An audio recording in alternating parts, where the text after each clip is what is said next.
Hey guys, Ramsey here. Welcome to another video. Today we have an early impression video on a scent that deserves more love in my opinion, and one that actually, to my ultimate surprise, has 0 YouTube videos on it. Zero, none. Now, there are some, I think, on some fragrances that came from this house after. So this particular bottle that I'm showing you is the 1984-1985 version of Louis Feraud Pour Homme. Now, I have to give a special shout out to my good friend Armando, who has really opened my eyes, expanded my horizons, put things like this in front of me that I never would have been able to smell without his kindness and sending stuff like this to me. Granted, whenever I buy stuff from him or get a haul from him, there's always little goodies like this for me to explore that I was not expecting. And this is one of them. And so this scent actually was launched in the year 1985, according to base notes. I believe Parfumo may list it as 1984. So we're going to say 84, 85 in that time frame. Middle of the 80s, let's say. And interestingly enough, this fragrance is a Fifi, so Fragrance Foundation Award winner. It actually won the 1985 Most Popular Fragrance for Men category. And I believe that this is actually the only time that Avon has ever won a Fifi award. Now, one thing that I will say before we go any further, if you just heard Avon you just closed your ears like this and you're about to turn the video off, stop, please. Give Avon a chance. I'm begging you, because many people hear the word Avon and they're like, I'm out. To be fair, I will tell you a little story that I heard.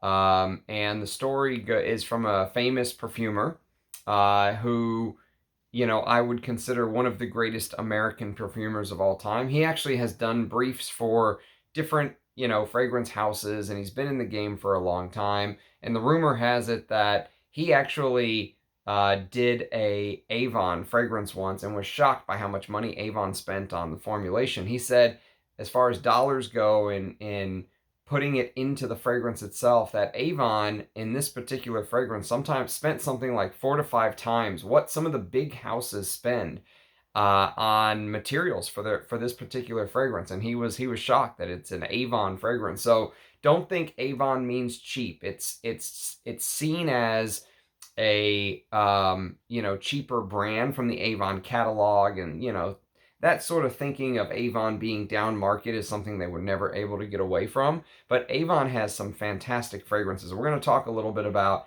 one of my all-time favorites. And if you take a look at this bottle, you'll actually see that it doesn't say Avon anywhere. You actually have to flip it over on the bottom. Let's see if I can get this to focus.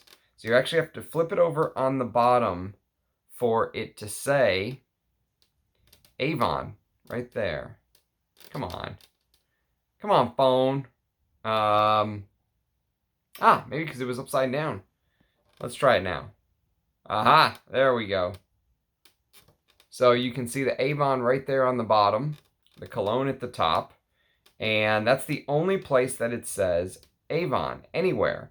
So let's talk a little bit about this. Now, I know that is a fly in the ointment for some people. However, I will tell you that I really hope that this video sort of changes your mind on how you view these Avon products, because I do think as a fragrance lover, they deserve to be given a chance. So I have a sample set from Avon that we're actually going to talk about one day. Justin, he goes by Justin the Czar. He's a regular on the channel. He sent me this vintage Avon sampler set that he was able to score. And I'm going to do a live stream on this one day.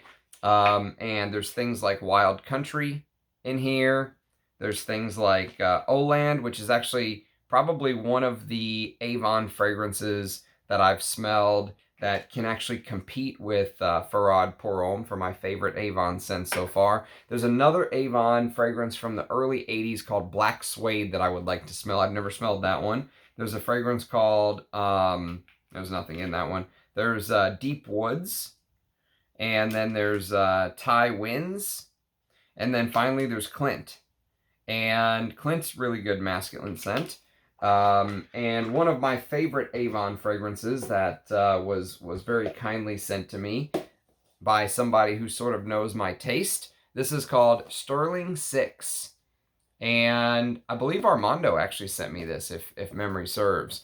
But Sterling Six is a leather. This is an aftershave version, but this is a leather fragrance, and it comes in this car, this collector car edition, if you will. The tire is the cap. I think this is cool. And if you some people think this is tacky, but if you just close your eyes, remove the negative connotations that people have with Avon, and just smell this. Smell Sterling Six or smell Feraud Pour Homme blindfolded up against these other scents. I think you would have a hard time picking out the Avon product if you didn't know which one it was. If you've never smelled some of these other fragrances that these type of releases go head to head with, you would be shocked. And so my recommendation is give Avon a chance if you're a fragrance lover. And so basically, Feraud Pour Homme is potentially the most popular Avon fragrance of all time. And I'll tell you a little bit about the background of Feraud Pour Homme. So Feraud Pour Homme came out at a time when it was basically marketed in the Avon calendar as a high-end masculine fragrance. And according to Varanus Rodari, the Scented Devil, which if you read base notes, he's one of the most prolific writers. And he now has a YouTube channel, by the way. But there was a version of this that actually came with a tie. So in the mid-'80s, what ended up happening was a couple things of note started happening. So number one is Avon started to get some competitors. So houses like Mary Kay and Amway started to kind of squeeze Avon's bottom line, their profits. And so they started to look at things like celebrity houses, endorsements, and also designer houses. And they started to ink deals with some of these designer houses, let's say, to keep the ship sailing, if you will. And so Louis Feraud Cotier was one of those such deals. And just a little background on Louis Feraud. He showed his first collection, his Cotier collection, in 1955 in Cannes, and his career was launched when starlet Brigitte Bardot bought and wore one of his designs. He held his first runway show in 1960, after which his clothes were carried by stores in the US, Canada, and internationally.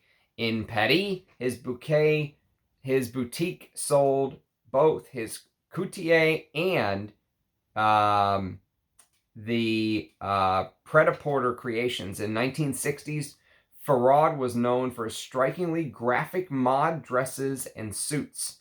His style softened in the 70s into a look called the Gypsies, and he specialized in colorful patterns inspired by his travels. He was the first designer to send black models down the runway, which caused an initial stir and was soon copied by many other designers. And just on this very first little blurb I'm reading about him, they have one of his dresses as an example. Black silk and velvet cocktail dress, $2,200. Okay, so for people like me, perfume is probably the only way that I'll ever get these houses in any collection of mine, because I won't be buying any of their actual clothes at prices like that. But this is still, I don't know if this is a cheapie, but I think there are still bottles floating around from the Avon side that are still available.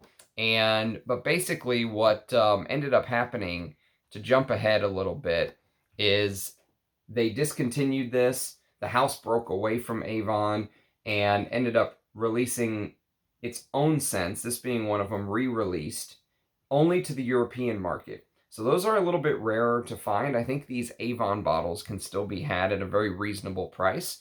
But if you like the vintage scents like I do, this is one to put on your radar. So let's talk a little bit about it. So basically, if just to kind of give you a little more background before we talk about the scent itself, if you were a professional male, let's say living in flyover country, USA, right, in the 80s, and you didn't have a mall next to you, well, this Avon catalog was almost your mall. You couldn't just go down and get on the internet and order something and have it arrive via Amazon at your house back then, right? So to buy things like, for example, if you were going to go try and buy a bottle of Dior Jules, or if you were going to go try and buy a bottle of, let's say, Chanel Antaeus in early 80s, or maybe Antaeus Sport in the mid 80s, one of my favorite sport fragrances of all time, right? If you were going to go buy something like this, you had to go to a mall most likely in the 80s. But if you couldn't go to a mall, if you lived in an area where malls just didn't get to you yet, your choice was basically the Avon catalog. And so that was your internet back in the day. So that's where Feraud Pour Homme comes in, because in the Avon catalog, this was sort of the high-end scent. So like I said, according to The Scented Devil, there was even a set of Feraud Pour Homme that has this tie set that came with it for professionals. And so that's who they were targeting. When you flipped open the Avon catalog, there were the Avon scents, which were seen as like the down market scents. And then there was something like this in there, which was seen as like the higher class scent. And you know what? It does smell like a higher class scent. It smells extremely competently made. It smells very well put together. It can compete with the type of scents that I listed. Now, to be fair to Feraud Pour Homme, or to be objective, I should say, I would still take Jules or Antaeus any day of the week over this. But if you're a vintage lover like I am, and if you love the 80s as a decade, Avon was pretty weak in the 80s, but this is one of the big shining stars, one of the big strengths in my opinion. And so what does it start with? How does the fragrance smell? So this opens up with this very bitter quality to it. Very masculine, traditionally 80s masculine, bitter, anisic qualities. There's probably a little bit of anise. There's probably a little bit of artemisia. I don't know because there's no note listing. I'm going to guess on all of these notes. This bitter anise oil blend is kind of what it smells like. So imagine you're smelling this bitter anise oil blended with this cardamom. And imagine you took those cardamom seeds and you stuck them in the oven. And you just allowed the heat to sort of roast them. And that roasting sucked all of the moisture out. So there's this dry quality to the scent. And along with that little bit of green artemisia at the top I was mentioning, it gives you, artemisia can sometimes be a spice that can give off a little bit of this cooling facet, right? So imagine there's a little bit of this cooling facet to Feraud Pour Homme, and it just screams class and professional blending. Whoever made this, made it in the style of the 80s, which was very popular. And we'll get to sort of what that style kind of morphs into. But I would love to know who made this, because whoever made this, I think they are a fantastic perfumer. I think they probably made popular fragrances for other houses, which we know and love. My guess is this is somebody who really knows what they are doing. So, interestingly enough, if you take a look at the bottle, does that not remind you of sort of the Fendi logo a little bit? Just a little bit. Here, let me show you what I'm talking about. So if you take Fendi, for example, this is the Fendi logo with the F's, right? The Fendi logo, and that's the Feraud logo. They just remind me of each other a little bit. But anyways, so, okay. So let's get back to the scent. Okay, so this vintage 80s style. And it's classified as an aromatic fougere, okay? And so aromatic fougères, normally you're going to have that lavender, which there definitely is lavender here. You're going to have coumarin, tonka bean in the base, which it definitely smells like there's some of that going on. And you're going to have usually some sort of geranium floral heart. And there definitely feels like there's a floral heart that you'll pick up as well once you begin to allow the fragrance to settle on your skin. And there's a leathery base to this. And the leathery base was extremely popular from the early 80s until the mid 80s. And along with that leathery base, it feels like they built that leathery base using things like castoreum, which give off a little bit of an animalic quality. I mentioned things like Antaeus earlier in the video. Oh, probably my all-time favorite scent right here. That could be a signature scent for me any day of the week. They both do have a black bottle too, interestingly enough. And this IBQ leather is sort of what it smells like in here. It smells like they're using this isobutylquinoline note, this IBQ leather, but they've kind of smoothed it out. It's a very smooth creation. I talked a little bit about how harsh some of those leather fragrances can be in previous videos, but this one, you don't have to worry about it. It's extremely well blended and smooth. If you don't like how harsh, like my buddy Eugene did a video on this fragrance, which is one of the most well-known leather fragrances of all time. It's called Knize Ten. And Knize Ten is actually created by the great Francois Coty. And Eugene was mentioning he didn't like how harsh the leather is in this. If that's kind of the way you feel about some of those IBQ fragrances, this could be something for you to put on the to sniff list. Because even though you get the IBQ leather, you get the castoreum, it's very well blended, extremely smooth, very professional, masculine type fragrance. You know, made, I mentioned the tie earlier, right? So think about that, the professional man's fragrance. That's kind of, I think, the class of man they were targeting this for. And keep that cooked cardamom in the oven, you know, baked in your head, fresh, because that's a very important aspect to it, because I think it gives off a little bit of this dryness, which is an important part of the fragrance, mixed with the herbal touches of lavender, that anise, of course, which you're going to get, the cardamom. And it starts off very bitter, dry, and tart, okay? And even though I have never come across this in other perfumes, apparently, whenever this came out and Avon released a note listing, one of the notes that were listed back then is a note called Applewood. And I don't think I've ever seen another fragrance that had an Applewood note before. If I have, I can't think of it off the top of my head. But just my guess is that it kind of smells like this very fruity apple woody smell. I would assume that the wood smells kind of like the fruit. And when you smell this, one of the things that I made a note of before I really started to kind of do research and read what people said about it is that there is a little bit of this fruity aspect to it. And whenever I saw the applewood note, I kind of honed in on that because that's the only thing that makes sense. There's no fruity notes listed. But there is this, almost like this burnt, fruity accord. So imagine this, you know, apple, woody, fruity type accord that is sort of in the background, peeking its head out behind the stronger, more animalic notes that really take over the composition. And the other thing that this fragrance does is it begins to turn itself as it dries further and further. It does something that many popular fragrances of the day did for men, and that's that it slightly turns soapy. And soapy qualities in 70s and 80s fragrances were very popular, starting with things like Paco Rabanne Pour Homme, but the one that this one really reminds me of, the soapy quality that came to mind instantly, and I'm wearing this as my scent of the day, by the way, in case I didn't mention that. It's about 5:30 in the evening here in Texas, and I've had this on since 8 o'clock this morning, so I've been wearing it all day. I've reapplied. I've got to experience the opening multiple times, but the fragrance that really this reminds me of is the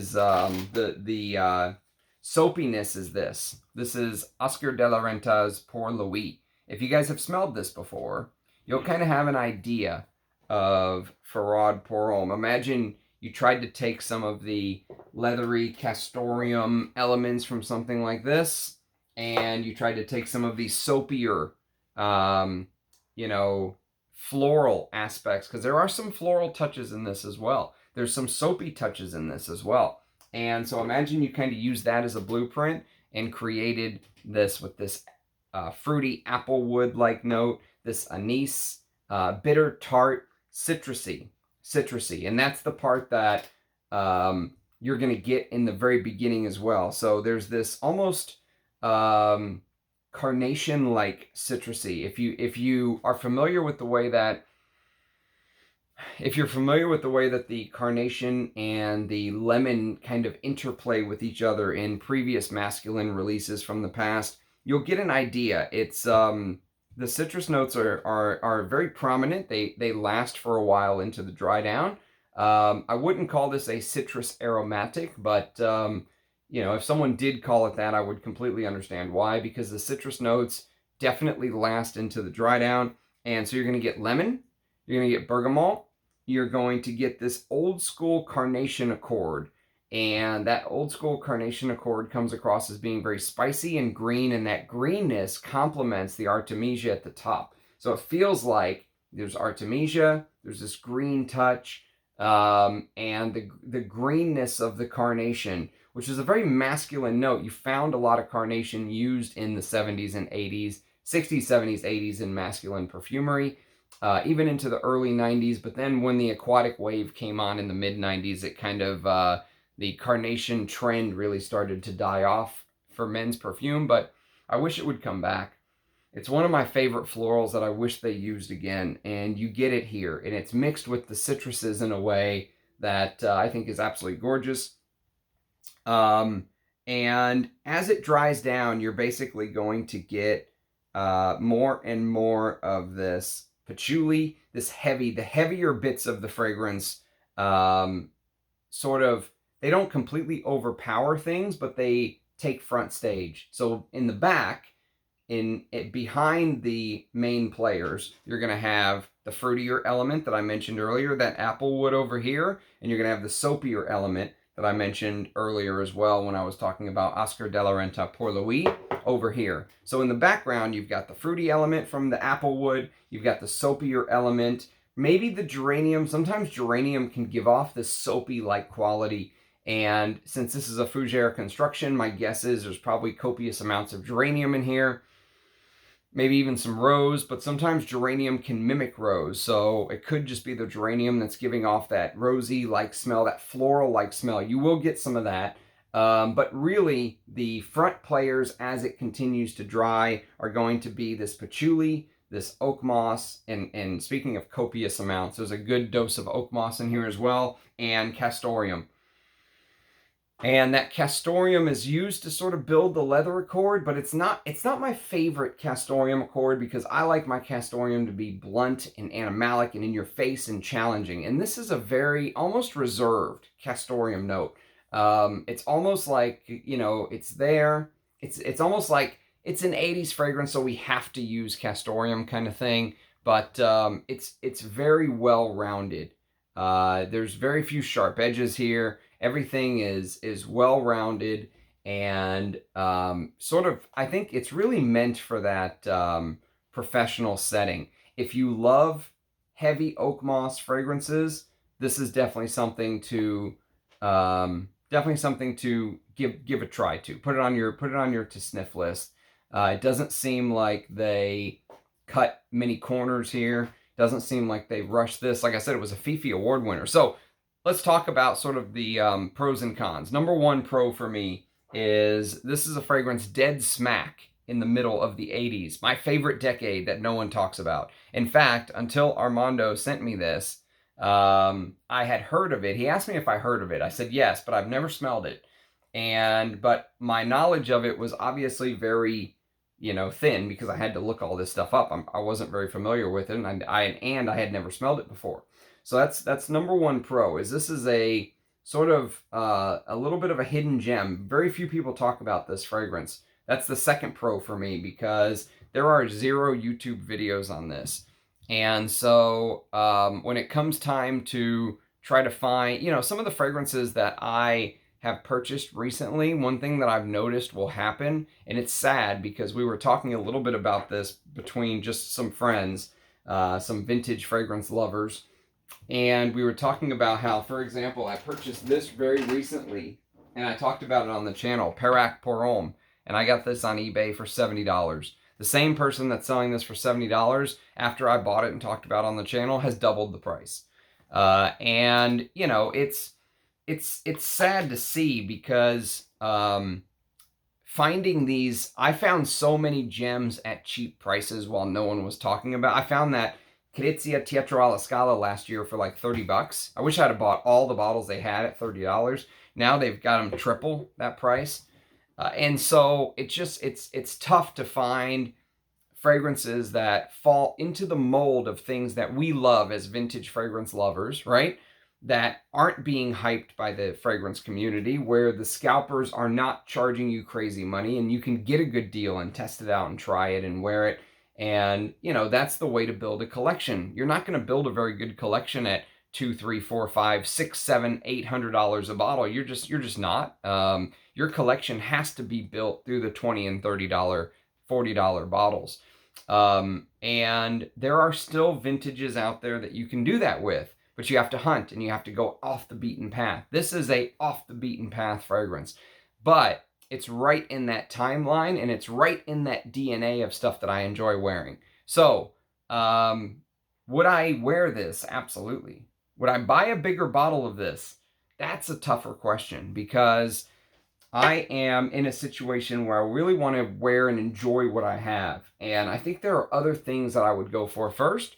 And I think that if I wanted something in this DNA, I would reach for this. Or, you know, I would reach for this. Or I would reach for this. And, you know, there's just, I don't think at this point in my fragrance journey, if you will, that I feel a need to run out and go buy this. Especially since I still have, you know, half a mini to wear and play with. So I still have 3 or 4 mils to reference later on, and that's good enough for me. But if I found this for a good deal, you know, would I grab it? Maybe. It might be kind of one of those pieces to have for the collection later on. And the other thing is, the other pro that I can think of is that this could be an intro to Avon for people who are reticent to try Avon. And there's a whole group of people out there that when they just hear the word Avon, they just go like this, you know, or they run the other way. They do not give Avon a chance at all. They won't even smell it and they'll talk shit about it. And from my experience from stuff like this Sterling Six leather, this is fantastic. This is an amazing leather. 100% full bottle worthy. And even the fact that it's an aftershave, the stuff lasts 6 hours on my skin. It's unbelievable. And with what is this? 7 fluid ounce bottle. I could just reapply this all day, every day.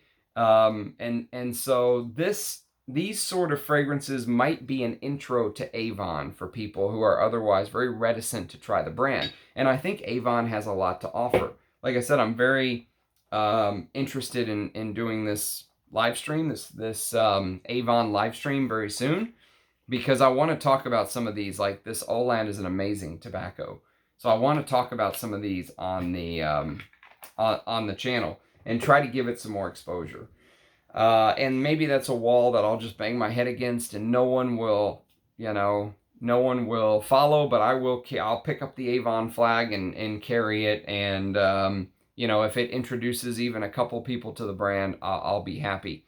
And again, this was a Fifi Award winner. So this was something that really was popular in the mid 80s. People were buying this left and right. To win the Fifi Award for popularity, they probably sold a huge amount of bottles of Feraud pour Homme. So it's just interesting that it just slipped into, you know, obscurity like it did. And so I'm very, sorry, I dropped it. Very glad to be able to bring this to you guys. Shocked there's 0 YouTube videos on it. I think Chris from Scentland did a video on one of these Feraud fragrances, but from the 90s, not the 80s version. And so when I think about downsides, for me, there's only one. And it's a big one, though. And it's not performance. It performs fine. It's not ingredients. The ingredients are great. It's not creation. The way that the fragrance was created, you could tell they put a lot of time and effort. And the person who made it you know, did not cut corners, and they knew what they were doing. But the biggest thing for me is that 80s old school castoreum animalic vibe. I want more. I have the disease, I have to say. I have the Russian Adam disease where we always want more. We want more animalics, more musks, more oud, more all of these things, right? And this one, while it's in the ballpark, it's just not filling the shoes of stuff like this. The castoreum is nowhere near as good as what you get in Antaeus, to my nose. Or something like Jules. I would just much rather wear stuff like this, honestly. And so that's a problem. That's the biggest problem. That's the biggest thing holding me back from buying a bottle of that. If they could just amp that castoreum up, that dirtiness, that animalic touch up, this would be a full 100% winner. But because of that, I'm very glad I got to talk about it on the channel, but I don't think I'll pursue anything bigger than this little mini here. And honestly, it's a blessing and an honor to get to do the very first YouTube video on Feraud pour Homme from 1985. So, if you guys have experience with Feraud pour Homme, do leave a comment below. Tell me what you think of it. Likes and subscriptions and all that stuff always help the channel. I do have a coffee that I set up, by the way. The link is in the description. If you want to give to help support the channel, that's your thing, feel free. If it's not, no big deal at all. I expect nothing from anyone. I don't put any expectations on anyone to contribute or anything like that to the channel, but this is a very expensive hobby.